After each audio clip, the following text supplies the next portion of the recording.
আসসালামু আলাইকুম। এই ম্যাথটা প্রায় আসে লিখিততে। কোনো শহরের বর্তমান জনসংখ্যা ৮০ লক্ষ। ওই শহরের জনসংখ্যা বৃদ্ধির হার প্রতি হাজারে ৩০ জন হলে ৩ বছর পর ওই শহরের জনসংখ্যা কত হবে? তাহলে জনসংখ্যা বৃদ্ধির ক্ষেত্রে এখানে চক্রবৃদ্ধি মূলধনের সূত্র ব্যবহার করা লাগবে। তাহলে লিখি, দেওয়া আছে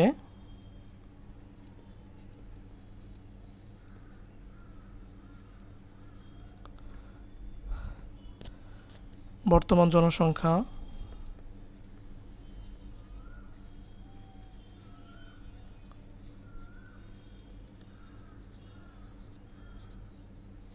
পি ইকুয়াল ৮০ লক্ষ, শতক, হাজার, অযুত, লক্ষ লক্ষ। ঠিক আছে, আচ্ছা।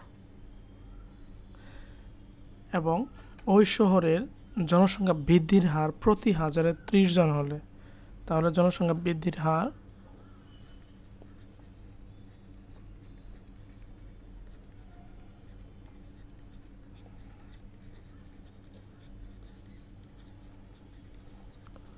আর ইকুয়াল প্রতি হাজারে, ঠিক আছে, মানে ১,০০০ হচ্ছে ৩০ জন হলে। আচ্ছা, তাহলে এটা ভাগ করি ১০ দ্বারা, থাকবে ১০০ ইকুয়াল ৩/১০০। একে শতকরা রূপান্তর করি ইন্টু ১০০%। ১০০ কাটা, থাকবে হচ্ছে শুধু ৩%। তাহলে জনসংখ্যা বৃদ্ধির হার হলো ৩%। আচ্ছা, এখন বলছে ৩ বছর পর, সময় দেওয়া আছে n ইকুয়াল ৩ বছর।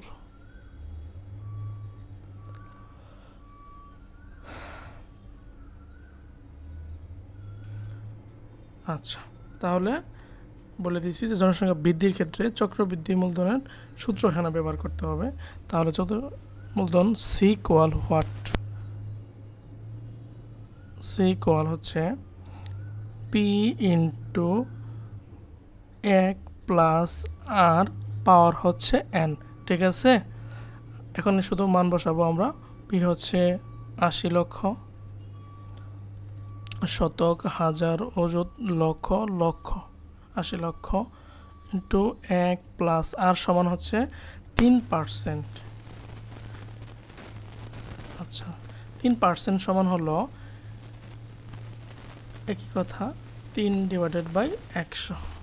ঠিক আছে, তাহলে ৩/১০০, পাওয়ার হচ্ছে n ইকুয়াল 3। আচ্ছা,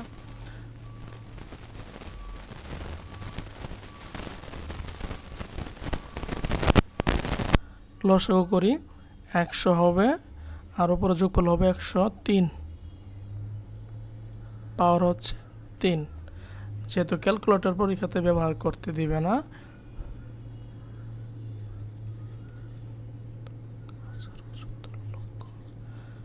তাহলে লিখব ১০৩/১০০ গুণন, অর্থাৎ ১০৩ কয়টা আছে? ৩টা আছে।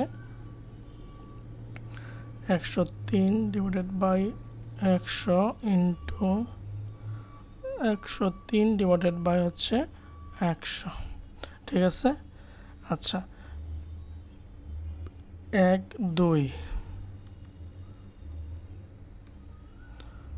১ ২ ৩ ৪ ৫ ৬, ১ ২ ৩ ৪ ৫ ৬।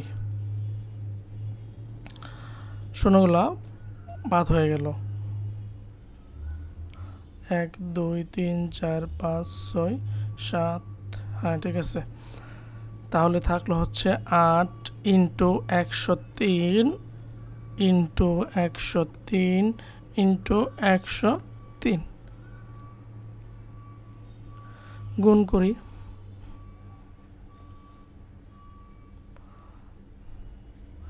103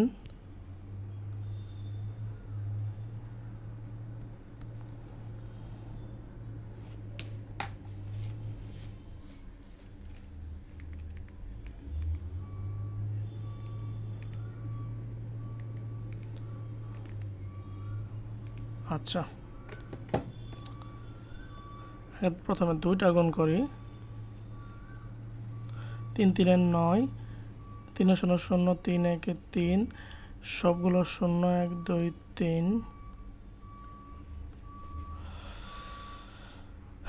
3 1 3 3 1 0 0 1 1 1 যোগ করি 9 0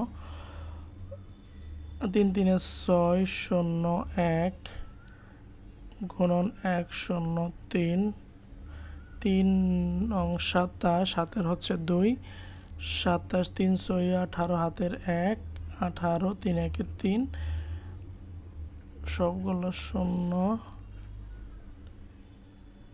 1 2 3 4 5 9 1 9 1 0 0 6 1 6 1 0 0 1 1 1 7 2 18 16 17 2 3 6 হচ্ছে 9 0 1 গুণন 8 7 8 56 হাতের 5 7 8 দ্বিগুণে 16 আর 5 হচ্ছে 21 হাতের 2 7 8 56 আর 2 হচ্ছে 58 8 হাতের 5 8 দ্বিগুণে 16 8 দ্বিগুণে 16 আর 5 কত 21 হাতের 2 8 নং 72 73 74 4 হাতের 7 74 8 একে 8 অর্থাৎ বের হইল শতক হাজার অযুত লক্ষ নিযুত 87,41,816 ঠিক আছে 87,41,816 জন হবে ওই শহরের 3 বছর পর জনসংখ্যা উত্তর এত